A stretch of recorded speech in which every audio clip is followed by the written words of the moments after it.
तो भाई कई लोग चाहते हैं कि मैं एनडीए के पीवाईक्यू कराऊं सिनोनिम्स एंटोनिम्स के, वो भी जो मैं ट्रिक्स कराता हूँ वैसे ही तरीके से मैं इनको भी कराऊं जो पीवाईक्यू आ चुके हैं वो उनको। तो हम आज से ये सीरीज स्टार्ट कर रहे हैं कि 2010 से मैं 2023 के सारे जो एंटोनिम्स सिनोनिम्स पूछे गए हैं ईयर वाइज वो कराने वाला हूँ, जिससे आपको अंदाजा भी पड़ेगा कि जो वोकैब होती है वो आती कैसे है, कहाँ से पूछते हैं, कितना लेवल होता है वर्ड्स का, वो सारा का सारा आपको पता चल जाएगा। और मैं आपको ऑप्शन से एलिमिनेट करने की भी तरकीब बताऊंगा, मतलब जो जो क्वेश्चन ऑप्शन से एलिमिनेट करे जा सकते हैं ना, वो भी हम मेथड सीखने वाले हैं। और धीरे धीरे आपकी प्रैक्टिस भी हो जाएगी कि कैसे आप बिना मतलब आपको कोई पता नहीं है कि क्या अर्थ हो सकता है उसका आप अंदाजा लगा सकते हैं, कि उस सेंटेंस को पढ़कर उसका अंदाजा लगा सकते हैं कि कौन सा ऑप्शन सही हो सकता है। तो वो सारे के सारे मैं तरीके आपको बताने वाला हूँ इस सीरीज में। तो मैं उम्मीद करता हूँ कि जब तक ये सीरीज खत्म होगी तब तक हमारे 1000 सब्सक्राइबर आप करवा दोगे।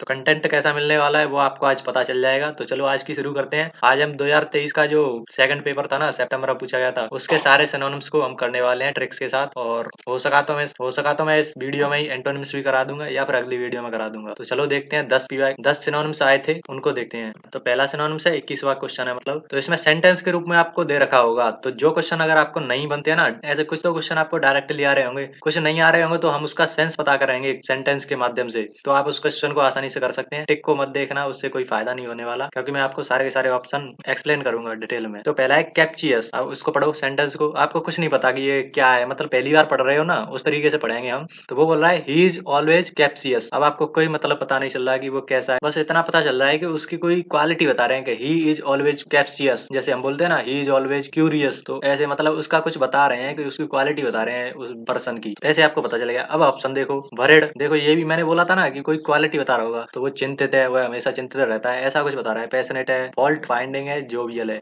अब देखो, अब इस वर्ड को हम लंबे टाइम तक कैसे याद रखेंगे वो देखना। यहाँ पर देखो कपटी, तो कपटी कैसे लोग होते हैं, जो हमेशा दूसरों में गलतियां ढूंढते हैं। या फिर ऐसे भी कर सकते हैं कि कपटी लोग, जो लोग कपटी होते हैं उनमें लोग हमेशा कमी ढूंढते हैं। तो वैसे आपको ये पता चलेगा, फॉल्ट फाइंडिंग, कमी ढूंढने वाला, वही तो चीज है। तो दोनों का, इन दोनों का सिनोनिम्स क्या हो गया, फॉल्ट फाइंडिंग हो गया। अब इसके ऑप्शन देखो कि क्या क्या है।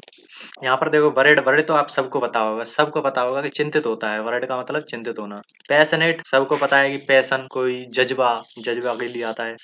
फॉल्ट फाइंडिंग ये हमने कर लिया कि कमी ढूंढने वाला ही कपटी होता है। तो ऐसे आप इस ट्रिक के माध्यम से इसे नहीं भूलेंगे। जोवियल, जोवियल का मतलब जोक से याद कर सकते हैं, जोक से ही बनाई है वैसे भी। जोवियल मतलब जो फनी है, फनी चीज आता है। तो जोवियल मतलब मजाकी अंदाज में होता है, उसे कहते हैं। तो ही इज ऑलवेज जोवियल ऐसे आ जाता है, तो मतलब हमेशा मजाकी अंदाज में रहता है।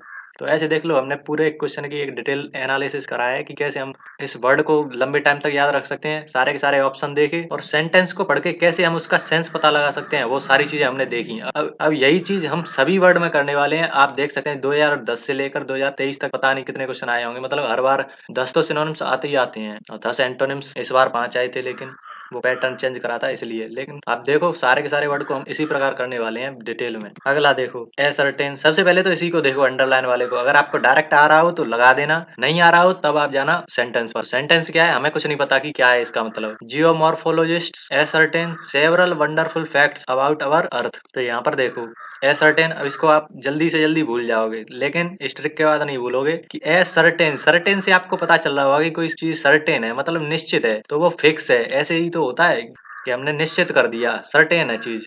तो जियोमॉर्फोलॉजिस्ट हैं, उन्होंने सर्टेन असर्टेन निश्चित कर दी है कुछ several wonderful fact about our earth. निश्चित करना। अब यहाँ पर देखो ऑप्शन देखो, बस इतना आपने समझ लिया सेंटेंस को, काफी है। अब देखो option, verify, invert, increase, omit. अब आप नीचे से चलो। ओमिट का मतलब होता है कोई चीज छोड़ देना, त्याग देना, ऐसी चीजों के लिए आता है ओमिट ऐसे। और वॉमिट आपने सुना होगा कि वॉमिटिंग हो रही है, मतलब उल्टी आ रही है, तो उल्टी में कुछ त्यागते ही है, तो उससे इसको याद कर सकते हैं ओमिट। इनक्रीज सबको पता है बढ़ाना। तो अब यहाँ पर देखो जियोमॉर्फोलिस्ट ने त्याग दिए हैं कुछ वंडरफुल फैक्ट अबाउट अर्थ, ये तो नहीं होगा। ना ही इनक्रीज कर दिए हैं कुछ several several wonderful fact, increase करे हैं। ना ही इनवर्ट, इनवर्ट आपने सुना होगा, जैसे आपके मोबाइल में भी होता है इनवर्ट, जैसे आपकी व्हाइट स्क्रीन है तो आप इनवर्ट मोड को कर देते हो, ब्लैक एंड व्हाइट जैसी कुछ हो जाता है। जैसे वो पुरानी तस्वीर आती है ना, वो छोटी छोटी साइज में, उसमें जो दिखते हैं भूत जैसे मतलब क्या बोलते हैं, मतलब वो होती है एक इनवर्ट इमेज सी होती है, तो उसको कहते हैं। तो यहाँ पर निश्चित कर देना, असर्टेन कर देना, मतलब वेरीफाई कर दिए हैं उन्होंने जो वंडरफुल फैक्ट है, कई वंडरफुल फैक्ट हैं जियोमॉर्फोलॉजिस्ट ने वो निश्चित कर दिए हैं, एसर्टेन कर दिए हैं, वेरीफाई कर दिए हैं। तो आप देख सकते हैं हम किस प्रकार क्वेश्चन को हैंडल कर रहे हैं कि हमें कुछ नहीं पता तो हम छोटी-छोटी चीजों से उसका पता लगा रहे हैं। जैसे यहाँ पर सर्टेन है, एसर्टेन मतलब तो सेम ही रहेगा लगभग। तो हम उसी से हमने देखो कैसे क्वेश्चन को हल किया है और आपको अब आप इसे भूलोगी भी नहीं क्योंकि सर्टेन तो सबको पता है, एसर्टेन उसी से बना है। तो निश्चित कर देना या वेरीफाई कर देना, एक ही बात है। अगर तरीका पसंद आ रहा हो आपको तो चैनल को सब्सक्राइब जरूर कर लेना। आपको ऐसी बेहतरीन वीडियो मिलती रहेंगी और आप मैथ की भी वीडियो देख सकते हैं। हमने ट्रिक के माध्यम से भी बहुत सारी चीजें करा रखी हैं। अगला क्वेश्चन देखते हैं। आगे अंडरलाइन को देखो डायरेक्ट कमिसरी। अब देखो पूरा का पढ़ो, हमें नहीं पता कि क्या होता है कमिसरी, कुछ नहीं पता, हम शुरू से शुरू करेंगे। The colonel order the soldiers to meet him in the commissary. अब आपको यहाँ पर सेंटेंस पढ़ के ये तो समझ में आ रहा होगा कि जो कर्नल है उसने सोल्जर्स को मिलने के लिए बुलाया है इन द कमिसरी। तो मतलब आपको पता होगा ये कोई मतलब कोई या तो ऑफिस होगी या कोई जगह होगी, उसी जगह तो उसने बुलाया है कि यहाँ पर आओ, कमिसरी में आओ। तो अब यहाँ पर देखो ऑफिस है, वही चीज हमने बोला था, वैसा ही कुछ है। फील्ड है, हमने बोला था जगह है, या फिर ऑफिस वगैरह कुछ होगा। प्लेग्राउंड है, वैसी की वैसी सारी चीजें आई है। देखो मैंने ऑप्शन देखे नहीं है, लेकिन हमने क्वेश्चन को पढ़ के उसका सेंस पता लगाया कि क्या हो सकता है। तो उसने सारे सारे ऑप्शन वैसे ही दिए हैं। अब अब क्या बताऊं आपको, मैं दिखाता हूँ। जैसे ये है कमिसरी। कमिसरी ऐसी चीज होती है, कैंटीन जैसी ही होती है, जहाँ पर जो आर्मी वगैरह के लिए खाना पीना रखा जाता है, वो खरीद सकते हैं। जो चीज होती है ना कैंटीन, ही मान लो कमिश्नरी कैंटीन, एक ही जैसे वर्ड है, दोनों से मान लो। अब इसको याद करने का मतलब क्या तरीका बताऊंगा आपको। ये अगर आपको पता है कि कमिश्नरी कैंटीन ही होती है, ये रियल लाइफ चीज है, अब इसको आप कैसे ट्रिक से याद करोगे। तो यह सारी चीजें मैं आपको फोटो वगैरह से दिखा दूंगा ताकि आपके दिमाग में लंबे समय तक रहे, हाँ कमिश्नरी ऐसी चीज दिखी थी हमने। और वैसे आप याद रखना चाहें तो सी सी दोनों में कॉमन आ रहा है, कमिश्नरी कैंटीन, तो उससे भी आप याद रखते हैं। लेकिन मैं आपको इसको सजेस्ट नहीं करूंगा। कमिश्नरी मैंने आपको फोटो दिखा दिया क्या होता है, वो आपके माइंड में रहना चाहिए कि हाँ कमिश्नरी हमने कहीं सुना था। और अगर आप जाएंगे आर्मी में तो आपको जरूरत पड़ेगी कमिश्नरी की, तो वैसे भी आपको पता होना चाहिए जनरल रूप में। तो कमिश्नरी मतलब कैंटीन होती है। अब आगे इंट्रिंसिक, सबसे पहले अंडरलाइन देखो फिर पढ़ना। इंट्रिंसिक आपने मतलब पहली बार अगर पढ़ रहे हो तो पता नहीं, लेकिन आपने ये अगर इंग्लिश मीडियम वाले होंगे उनने ये सुना होगा इंट्रिंसिक, सेमीकंडक्टर वाले चैप्टर में पढ़ा होगा इंट्रिंसिक। अब मान लेते हैं चलो आपने कुछ नहीं सुना इसके बारे में, इंट्रिंसिक क्या होता है। अब कैसे करेंगे हम, तो सबसे पहला काम की सेंटेंस को पढ़ाएंगे अगर आपको डायरेक्ट नहीं आ रहा तो। Respect for other human being is intrinsic to the teachings of all religion. अब आपको पता चला होगा कि सभी धर्म है, उनकी जो टीचिंग्स है मतलब उनसे जो सीख मिलती है, उनका मुख्य आधार क्या है कि दूसरों एक दूसरे ह्यूमन बीइंग की रेस्पेक्ट करो। तो मतलब ये आधार, ओरिजिनलिटी, मतलब एक जैसे वर्ड आ रहे हैं। अब देखो अब ऑप्शन पढ़ो। इनकंसिस्टेंट कुछ पता नहीं चला, पेरिफेरल कुछ पता नहीं चला, इनहेरेंट कुछ पता मतलब पता चल रहा है कि हाँ जो अपने माता पिता से मिलता है उसे इनहेरेंट बोलते हैं। एग्जिस्टेंशियल मतलब अस्तित्व से संबंधित। तो अब ये क्या चीज है जो मैंने बताया था ना कि इस सेंटेंस का सेंस समझो कि जो सभी टीचिंग है सभी धर्म की, वो ह्यूमन बीइंग को क्या सिखाती है, रेस्पेक्ट सिखाती है। उसका मुख्य आधार ही इंट्रिंसिक, उसका मुख्य आधार ही रेस्पेक्ट है। तो ऐसे मतलब आप समझ सकते हैं। अब यहाँ पर आपको ऑप्शन में देखो, एग्जिस्टेंशियल सबको पता है कि अस्तित्व से रिलेटेड। इनहेरेंट मतलब जो शुरू से होती है, उसका आधार, शुरू से आधार बुनियादी मतलब जो भी चीजें हैं। ओरिजिनल मैं पहले से ही बोल रहा था, ओरिजिनलिटी जैसे सेमीकंडक्टर में कुछ हमने टेम्परेचर वगैरह नहीं बढ़ाया तब क्या चीज थी, उसे ही हम इंट्रिंसिक बोलते थे। तो जो आधार है, शुरुआती चीज है, उसे ही तो हम बोलेंगे इंट्रिंसिक। तो आपको डायरेक्टली इससे कनेक्ट होता दिख रहा होगा। आप पेरिफेरल जिसको नहीं पता है तो अब इसको कैसे याद करेंगे। देखो हम ऑप्शन को भी ट्रिक से याद करने वाले हैं, तो आप ये मत कहना कि केवल आपने जो क्वेश्चन आए हैं उन्हीं को बता दिया, ऑप्शन वगैरह को ट्रिक से याद कराई नहीं, उनको वैसे ही बता दिया। तो मैं सबको कराने वाला हूँ, इसलिए बोल रहा हूँ कि ये सीरीज बहुत ज्यादा माइंड ब्लोइंग होने वाली है, बहुत ज्यादा इंपॉर्टेंट होने वाली है आपके एनडीए 1 2024 के लिए। तो पेरिफेरल, अब आपको इसको देखकर ही आपके मन में आ रहा होगा पेरीफेरल। पेरी आपने सुना होगा, पेरीमीटर मतलब परिमाप, हिंदी वालों के लिए परिमाप। तो पेरी से पेरीमीटर परिमाप। तो ये पेरीफेरल होता है ना, वो वही चीज होती है कि किनारे किनारे पर, जैसे ये पूरा आपका गांव है तो इसके किनारे किनारे जो है ना वही पेरीफेरल है। तो इसको वैसे भी याद रखते हैं कि जो किनारे वाली चीजें होती हैं, जो अलग चीजें होती हैं, जैसे किनारे पर गांव है तो पेरीफेरल विलेज है वो। तो आप पेरीफेरल परिधि यानी कि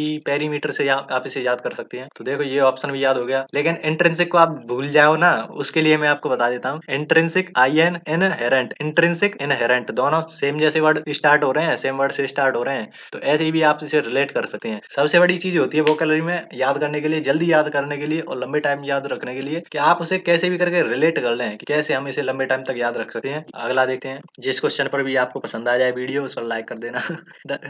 आगे देखते हैं डिसमेम्बर्ड। डिसमेम्बर्ड, अब आपको कुछ तो पता चल रहा होगा कि डिस मतलब कुछ मेम्बर्ड मतलब अलग हो रहा है, मेम्बर्ड से टूट रहा है, अलग हो रहा है, डिस हो रहा है, लेकिन कुछ पक्का पता नहीं चल रहा तो आप पढ़ो उसको। The doctor dismembered the patient's finger first then cured the element, मतलब वो डॉक्टर है उसने पेशेंट की फिंगर को सबसे पहले डिसमेम्बर्ड किया है, तो कुछ तो किया है उसके उंगली के साथ। तो ऑप्शन देखो स्टिच्ड, डिसेक्टेड, प्लास्टर्ड, स्प्लिंटर्ड। तो अब यहाँ से शुरू करते हैं। स्प्लिंटर्ड, अब इसका मतलब आपने सुना होगा स्प्लिट स्क्रीन वाला ऑप्शन होता है ना, स्प्लिट स्क्रीन, तो किसी चीज को दो भागों में आपने विभाजित कर दिया। स्प्लिट स्क्रीन वाला ऑप्शन तो सबके में आने लगा है, तो स्क्रीन को दो भागों में आपने डिवाइड कर दिया। तो ऐसे ही स्प्लिंटर्ड का मतलब होता है कोई आपके पास मटेरियल है तो उसको आप छोटे छोटे टुकड़ों में विभाजित कर दें। शार्प पीस बोलते हैं ना, कि कई पीसों में विभाजित कर दें। जैसे आपने लकड़ी का मटेरियल लिया कोई और उसको कई भागों में तोड़ दो, मतलब उसके जो टुकड़े बन जाते हैं ना, कांच टूट गया तो उसके टुकड़े बनते हैं, उनको ही कहते हैं स्प्लिंटर्ड हो गया, मतलब वो बिखर गया, छोटे छोटे टुकड़े हो गए, शार्प पीस हो गए, तो उन्हें कहेंगे स्प्लिंटर्ड। प्लास्टर्ड, ये सबने सुना होगा कि हाथ पैर तोड़ लेते हैं तो प्लास्टर कर देते हैं। डाइसेक्ट, अब इसको मैं अभी बताता हूँ। स्टिच्ड, अब इसका मतलब क्या होता है, इसका मतलब होता है सिल देना। जैसे सिलाई तो सुना ही होगा कि कहीं चोट वगैरह लग जाती है, जैसे आपके सिर पर चोट लग गई तो वहां पर जो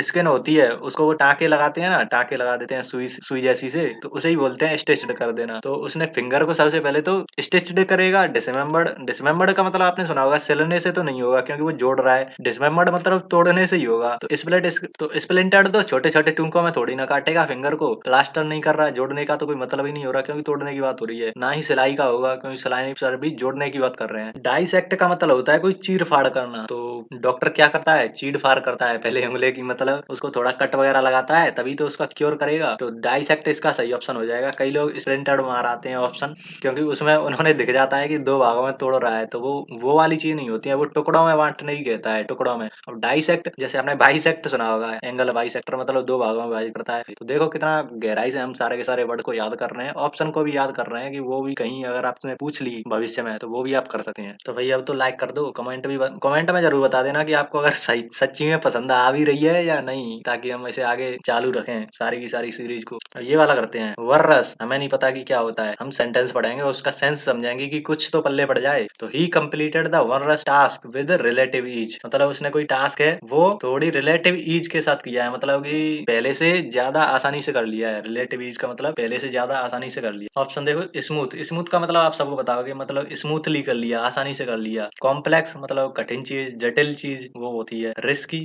वियरिंग, ये आपने सुना होगा, इसको मतलब वाई को हटा दोगे ना तो भी वही होगा, वियरिंग। इसका ही मतलब होते हैं सहनशील, जैसा होगा ना वियर करना, सहनशील होना, तो उस तरीके से आता है। वर्डनसम, इसको मतलब कई तरह से बोल सकते हैं आप। टायरिंग, कोई काम हो जो थका दे आपको उसे कहेंगे वियरिंग काम। या फिर आपके लिए एग्जॉस्टेड, मतलब वो भी होता है कि थका दे आपको, ऐसा काम होना, ऐसा टास्क हो जो आपको थका दे। वर्डनसम, वो भी इसी का सिनोनिम्स है, वर्डनसम। तो ये सारे इसकी चीज हैं। अब वर्रस, वर्रस को कैसे कनेक्ट करेंगे? वर्रस का मतलब होता है कोई कठिन टास्क। वर्रस को कई तरह से आप याद कर सकते हैं, जैसे मैं आपको दिखाता हूँ। यहाँ पर देखो ओनर, ओनर दिख रहा होगा, उसको इस वाले ओनर से आप रिलेट कर सकते हैं। जैसे आपके रूम का ओनर आपसे पैसे मांगने आता है तो वो कैसा काम होता है, बहुत ही बर्डनसम काम आता है, बहुत ही आपके पास लोड आ जाता है उस टाइम पर। ऐसे कामों को लोड आ जाना, थक जाना, ऐसे काम होते हैं ना, उनके लिए आता है कि वर्रस या वियरिंग, दोनों सिनोनिम्स है। दूसरा तरीका कैसे याद कर सकते हैं आप, वन रस, रस को आप रस्सी से कर लेना, ये देसी हो जाएगी ट्रिक। वन एक रस्सी, अब जैसे 10 व्यक्ति हैं वो एक ही रस्सी पर लटक जाए तो उस पर लोड आएगा कि नहीं, लोड से आप याद रखो उसको, किसी पर दबाव आ रहा हो, लोड आ रहा हो, उसे कहेंगे वन रस। दो तरीके से इसे याद कर सकते हैं आप, तो ऐसे आपको ये याद रखना है, वन रस मतलब वियरिंग। अब कुछ लोग कहेंगे कि वियरिंग को कैसे याद करेंगे, आपने वन रस को तो करा दिया कि ऐसे वन रस का मतलब दबाव हो, उस पर लोड पड़े, थकाने वाला काम हो, एग्जॉस्टेड काम हो, तो उसे कहेंगे वन रस। लेकिन वियरिंग को कैसे याद करेंगे अब लंबे टाइम तक ट्रिक के माध्यम से, तो उसके लिए आपको यहाँ पर दिख रहा होगा वियर, तो आप इसको इस वाले वियर से याद करो। वियर कपड़े पहनना, तो कुछ चीज पहन रहे हो, अपने शरीर के ऊपर कुछ डाल रहे हो, वजन डाल रहे हो या कुछ तो कर रहे हो, तो ऐसे ही है आपके ऊपर कोई दबाव डाले कपड़ों की तरह, तो ऐसे आप रिलेट कर सकते हैं। आपको बस रिलेट करना है कि कैसे भी रिलेट करके हम इसे याद कर लें। तो वियर मतलब पहनना, पहनना मतलब दबाव अपने ऊपर लेना, तो ऐसे आप इसको याद कर सकते हैं। अगला देखते हैं, अब ये वाला बहुत इंटरेस्टिंग है, अब देखना आपको दिखाता हूँ ट्रिक्स की पावर। यहाँ पर देखो वर्सर, हमें नहीं पता कि क्या होता है इसका मतलब, हम पढ़ेंगे सबसे पहले सेंटेंस, ताकि इसका सेंस पता चल जाए कि कह क्या रहा है, किस परिप्रेक्ष्य में कह रहा है, किस रेस्ट। तो mister Kumar works as a bursar in the sports academy, मतलब जो मिस्टर कुमार है कुछ काम करता है as a bursar in sports academy. तो इसके वो देखो ऑप्शन, सेक्रेटरी के रूप में काम करता है, अकाउंटेंट के रूप में काम करता है, कोच के रूप में काम करता है, ट्रेनर के रूप में काम करता है। तो अब देखना आप यहाँ से वर्सर है, आप VERS को बाहर निकालो, VURS, अब V है उसको पलट दो P में, PURS। पर्स, पर्स कौन रखता है? जो अकाउंटेंट होता है वही तो पर्स रखता है, मतलब मतलब पैसे से रिलेटेड चीजों की बात करता है। तो अकाउंटेंट के लिए आता है वर्सर, वर्सर को आप बस V को P में बदल दो, ऐसे ही आपको याद हो जाएगा। तो अकाउंटेंट इसका सही आंसर हो जाएगा कि जो पर्स रखता है वो अकाउंटेंट का काम करेगा। सेक्रेटरी तो देखो कितना इंटरेस्टिंग हम तरीके से याद कर सकते हैं। अब आप नहीं भूलोगे, आप जैसे ही इसको देखोगे ना, वर्सर आपको एग्जाम में दिख गया तो आप तुरंत आपके दिमाग में आएगा कि V को P में बदल दूं तो पर्स हो जाएगा। तो ऐसे आपको ये वाला ऑप्शन याद हो गया। सेक्रेटरी सबको पता है, सचिव होता है, कोच सबको पता है, ट्रेनर वो भी सबको पता है। तो देखो इस वाले को कितने इंटरेस्टिंग तरीके से हमने याद किया। आगे देखते अब इसको भी कर सकते हैं, पोटेंटेट। अब देखो मैंने सबसे पहले मुझे नहीं पता कि ये क्या है, तो हम देखते ही इसको क्या हमें याद आया, पोटेंट। ये तो हमने कहीं सुना है। पोटेंशियल, पोटेंशियल तो सबने सुना होगा कि मेरे पास बहुत ही पोटेंशियल है, मेरे में बहुत ही पोटेंशियल है। तो पोटेंट से ये बना है। इतना बस आपको इसे देखते ही ये तो आपके दिमाग में आ गया। अब आगे पढ़ो। अब आपके लेकिन आपको कुछ पता नहीं है उस वर्ड के बारे में, तो हम सेंटेंस पढ़ेंगे। Alfred was a potentate during the middle age, मतलब जो मध्यकाल था, मिडिल एज था, उसमें जो अल्फ्रेड था, नाम सुन के ही पता चल रहा है कोई राजा महाराजा ही रहा होगा। Was a potentate during middle age, मतलब मिडिल एज के टाइम पे अल्फ्रेड था, वो पोटेंटेट था। तो हम कुछ तो था वो, अब ऑप्शन पढ़ते हैं तब पता चलेगा। मोनार्क था, मोनार्क मतलब मोनो, आपने सुना होगा मोनोवेलेंट। तो मोनो किसके लिए आता है? एक के लिए तो आता है। आपने ये तो जरूर सुना होगा, इसकी मत बोलना कि ये नहीं सुना। Monovalent, divalent, monovalent, divalent, trivalent, ये तो सबने पढ़े होते हैं। तो मोनो का मतलब एक होता है, और आर्क, आर्क होता है कोई मतलब शासन से रिलेटेड, कोई रूल कर रहा हो उससे रिलेटेड। तो कोई अकेला ही व्यक्ति राज कर रहा हो साम्राज्य पर, तो उसे कहेंगे मोनार्क। जैसे आपने हिस्ट्री में पढ़ा होगा ना मोनार्की सिस्टम, जैसे अब चाइना का देख लो, अकेला जो सी जिनपिंग है वही लगा रहता है, तो वो कैसी एक सिस्टम है, मोनार्क सिस्टम है वो। ऐसे आप इसे याद रखना, मोनार्क का मतलब मोनो, एक, आर्क शासन करता है, तो अकेला शासन करता है तो वो मोनार्क का आ जाएगा। लीनियंट, अब इसको कैसे याद करेंगे? आपने सुना होगा कि वो तो बहुत ही लीन आदमी है, बहुत ही तल्लीन आदमी है, मतलब बहुत ही शांत आदमी है। और लिबरल, ये दोनों आपने पढ़ा होगा, लिबरल डेमोक्रेट। लिबरल मतलब जो स्वतंत्रता के लिए लड़े, स्वतंत्रतावादी हो, उसे कहेंगे लिबरल। डेमोक्रेट जो लोकतंत्रवादी हो। तो यहाँ पर जो अल्फ्रेड था वो पोटेंटेड था। पोटेंशियल मतलब जिसमें ताकत है, शक्ति है, उसके लिए तो आएगा। अब इसे ट्रिक से देखो, ट्रिक बन रही है ये पोटेंट से, तो जिसमें शक्ति है, ताकत है, वही तो पोटेंटेड होगा। तो शक्ति इनमें कौन से में दिख रही है आपको सबसे ज्यादा? मोनार्क में ही तो दिख रही है, अकेला, अकेले दम पर। तो मोनार्क इसका सही ऑप्शन हो जाएगा। लीनियंट, लिबरल, डेमोक्रेट, ये तो हल्के शक्ति के रूप में नहीं आ रहे, ये शांति के रूप में ज्यादा आ रहे हैं। तो शक्ति से रिलेटेड तो मोनार्क ही होगा, पोटेंशियल से। तो देखो कितने इंटरेस्टिंग वे में हमने इसको याद किया है। अब आप इसे भूल तो सकते ही नहीं हो, कम से कम एग्जाम तक तो भूल नहीं सकते, क्योंकि पोटेंट देखते ही आपके पास पोटेंशियल ध्यान में आ जाएगा। पोटेंशियल मतलब शक्ति, शक्ति मतलब मोनार्क, मोनार्क मतलब एक ही का राज हो। तो अब 29वां क्वेश्चन भी हमारा हो गया। अब 2 क्वेश्चन और बचे हैं, देखते हैं। अब वीडियो की लेंथ देखकर भी आप समझ सकते हैं कि हमने 10 क्वेश्चन अभी करे भी नहीं है, और कितनी टाइम लगा है हमें एक क्वेश्चन को करने में। तो आपकी वोकैब की तैयारी तो बहुत तगड़ी होने वाली है इस तरह से करोगे तो। आगे देखते हैं, अब इस वाले को देखते हैं। इनसाइडियस, इनसाइडियस देखकर हमें कुछ तो पता चल रहा है कि इनसाइड, अंदर की बात हो, वैसा कुछ है। तो अब सेंटेंस पढ़ते हैं। हिज इंटेंशंस आर इनसाइडियस, मतलब जो उसके इरादे हैं वो अंदर, अंदर ही अंदर रहते हैं, वो ज्यादा कुछ बताता नहीं है। तो इसको कैसे करेंगे? पायस, एडवर्टेंट, इन एडवर्टेंट, डिसीटफुल, नेव क्या हो सकता है? अब इसमें इनमें से देख लो आपके पास कितने आपको पता है। नेव आपको पता है कि नेव मतलब भोला वाला, ये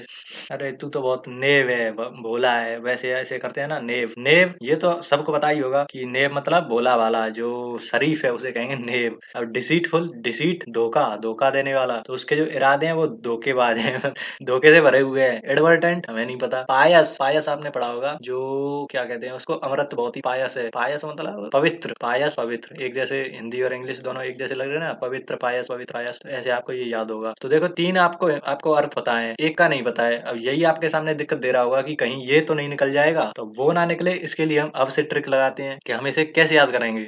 तो ये पढ़ के आपको कुछ वर्ड याद आ रहा है ना, एडवर, तो इसको पढ़ के आपके, इसको पढ़ के आपको कुछ याद आ रहा है? एन एडवर्टेंट, ये कुछ एडवेंचर जैसा नहीं लग रहा? इन एडवर्टेंट, एडवेंचर। तो एडवेंचर चीजें कब होती हैं? अचानक होने वाली चीजें ही तो एडवेंचर होती हैं। तो अचानक जो पहले से ना पता हो, या फिर दूसरे तरीके से कैसे याद करेंगे? इन एडवर्टेंट, एडवर्टाइजमेंट, इन लगा दिया तो एडवर्टाइजमेंट नहीं किया। तो जो जैसे कोई मूवी आने वाली है, अब उसका आपने एडवर्टाइजमेंट नहीं दिया, कहीं आपने प्रचार प्रसार नहीं किया, तो वो अचानक ही तो आएगी, किसी को पता ही नहीं है पहले से। अगर प्रचार होता तो सबको पता होता, लेकिन बिना प्रचार के आ रही है तो वो अचानक आएगी। तो इन एडवर्टेंट का मतलब होता है अचानक आ जाए, तो उसके इरादे अचानक तो नहीं होंगे तो ये तो अलग ही वर्ड आ रहा है कि हिज इंटेंशंस आर इनएडवर्टेंट आ गया, तो उसके इरादे अचानक हैं, ऐसा तो कुछ नहीं होगा। तो ये वाला तो पहले से कट गया। उसके इरादे पवित्र हैं, ये हो सकता है, लेकिन यहाँ पर देखो इनसाइडियस का मतलब होता है अंदर छुपे हुए हमेशा खतरनाक रहता है। किसी कोई अपने इरादे नहीं बता रहा, तो वो कैसा आदमी होगा? बढ़िया आदमी होगा या खतरनाक आदमी होगा? तो वो खतरनाक आदमी होगा, धोखेबाज आदमी होगा, इनसाइडियस। भोला तो नहीं होगा, डिसीटफुल इसका सही हो जाएगा, क्योंकि वो अंदर ही अंदर रख रहा है सारी बातों को, किसी को बता नहीं रहा, तो वो धोखा गजब तरीके से देगा।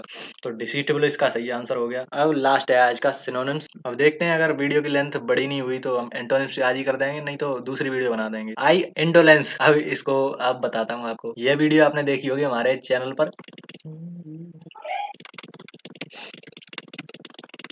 वीडियो दिख रही है, 9 महीने पहले ही करा दिए थे इस पेपर से, एनडीए 2 वाले से। इंडोलेंस के सारे जो सिनोनिम्स हैं, एंटोनिम्स है, सब करा रखा है, यूज भी करा रखा है उसका सेंटेंस में। तो देखो 35 व्यूज आए हैं और वहीं से क्वेश्चन बना है। तो आप देख सकते हैं कि हमने पहले ही क्वेश्चन करा रखे हैं कुछ तो, और उस वक्त तो हमने 10 वर्ड, ये शायद 9वां या 10वां वर्ड था हमारा। पूरे अभी लेक्चर तो हमारे आने बाकी हैं। तो आप देख सकते हैं कि यहाँ पर कंटेंट तो मिलता है, वहां से क्वेश्चन बनते हैं। तो अब इसको कैसे करेंगे? हम क्वेश्चन पर आते हैं वापस। तो इंडोलेंस हम शुरू से शुरू करते हैं कि हमें नहीं पता कि क्या होता है। आपने ये वीडियो नहीं देखी, कोई बात नहीं। अब यहाँ पर देखो, I abandoned the task due to indolence. मूर्ख है नहीं, आलस। तो हमने इसको कैसे याद किया था वहां पर इस वीडियो में भी, कि डल इंडल, इस पर तो शायद मैंने एक शॉर्ट वीडियो भी बनाई है। शॉर्ट वीडियो देख लेना आप इसको, इंडोलेंस वाले को। तो इंडोलेंस यहाँ पर डॉल देखो, DOLE देख सकते हो। तो डॉल, इसको हम कैसे याद करेंगे? एक तो डॉल बना लो इससे, तो एक डल बना लो। तो ये डॉल होती है वो असक्रिय होती है, इनएक्टिव होती है। इसका इंडोलेंस का मतलब होता है इनएक्टिव। इंडोलेंस इनएक्टिव दोनों में इन आ रहा है। और डॉल से डल, जो डॉल होती है, गुड़िया होती है, वो भी तो इनएक्टिव होती है, निर्जीव होती है। डल, अब ये कैसा है? ये मतलब मूर्ख व्यक्ति कैसे होते हैं? आलस से भरे होते हैं, इसलिए तो मूर्ख होते हैं। तो मूर्ख व्यक्ति आलस भरा हुआ है, तो आलस भी क्या है? आलस में लोग क्या होते हैं? इनएक्टिव ही तो होते हैं। तो इंडोलेंस इनएक्टिव होता है, या फिर आलस यानी लेजीनेस से रिलेट करता है ये। तो दोनों में से आपको कोई ना कोई वर्ड दे रखा होगा। डिफिकल्टी सबको पता है, कठिन होता है। लेजीनेस देखो यहाँ पर इंडोलेंस, इसको देखते ही आपको इनएक्टिव और लेजीनेस दोनों का याद आना चाहिए, और उसको देखते ही आप डायरेक्ट कर सकते हैं। अगर आपने ये वीडियो देखी होती तो आपको पूरा पढ़ने की जरूरत भी नहीं पड़ती, आप डायरेक्ट लगा देते। अगलीनेस भद्दापन, हेल्पलेसनेस मतलब वो लाचार जैसा होता है, बेचारा। तो ऑप्शन नंबर बी इसका सही हो जाएगा। तो देखो हमने सारे के सारे 10 सिनोनिम्स कर लिए हैं। अब आपके ऊपर है। और एक और चीज मुझे बतानी है, इसकी पीडीएफ चाहिए तो वो टेलीग्राम वगैरह पे मिल जाएगी, वहां पर मैं आपको इसकी प्रैक्टिस भी करा दूंगा, और बीच बीच में आपके मॉक टेस्ट भी लेता रहूंगा, इंग्लिश वोकैब के, स्पेशल वोकैब की। और एक और चीज बतानी थी, जैसे अभी आप इस वीडियो के ही टाइटल में देखोगे ना, तो आपको द लर्निंग 2.0 का @ द लर्निंग 2.0 दिख रहा होगा। तो उस पर क्लिक करके आपको हमारा एक और चैनल मिल जाएगा, वहां पर हमने कोलैबोरेशन कर रखा है राज ठाकुर भाई से। तो उनकी भी वीडियो आपको वहां पर मिलती रहेंगी, और मेरी भी कुछ एक्स्ट्रा वीडियो वहां पर मिलती रहेंगी। और जो भी आपके डाउट वगैरह होंगे ना, उनकी भी वीडियो वहां पर उपलब्ध होंगी। और जो मैं एक्स्ट्रा, जैसे मैं अभी हिस्ट्री की बात कर रहा था, हिस्ट्री या जीके वगैरह जो भी, मैं मतलब फिजिक्स की भी एक वीडियो आई थी मोमेंटम पर, तो ऐसी जो वीडियो है ना, वो भी आपको वहां पर मिल जाया करेंगी। तो चैनल को विजिट जरूर कर लेना, बहुत ही दमदार कंटेंट मिलने वाला है। जैसे मैंने पहले भी कहा था कि मैं अकेला बहुत सारा कंटेंट नहीं दे सकता, तो मुझे जरूरत थी कि एक टीम जैसा बन जाए, तो मैं उनके साथ काम कर रहा हूँ, और आपके लिए बेहतर कंटेंट दोनों जने मिलकर ला सकते हैं। और जो कोई इंटरेस्टेड हो कि हाँ मुझे भी बनाना है उस चैनल पर, तो वो भी आ सकता है, हमसे संपर्क कर सकता है टेलीग्राम पर। हम उनको भी अपने साथ जोड़ लेंगे कि आप भी कंटेंट बनाओ, जिससे आपके लिए एक टीम के रूप में अगर हम मिले ना, तो आपके लिए बेहतरीन कंटेंट ला सकते हैं हम। तो उसको भी सब्सक्राइब जरूर कर लेना। और ऐसी ये सीरीज तो मेरे चैनल पर चलने ही वाली है। इसके अलावा जो मैं अलग अलग सीरीज, मतलब अलग अलग वीडियो लाने वाला हूँ, वो आपको वहां पर मिल जाएंगी। तो इसका अगला पार्ट हम करने वाले हैं एंटोनिम्स करेंगे, अभी एनडीए 2 2023 के ही। उसके बाद हम एनडीए 1 2023 के क्वेश्चन पर आएंगे। तो अपने जो भी विचार है इस वीडियो पर, वो कमेंट में लिख देना। तो मिलते हैं नेक्स्ट वीडियो में, तब तक के लिए कुछ ना कुछ सीखते रहिए। धन्यवाद। मेहनत कर, पसीना बना, रीड गंदी हुई है।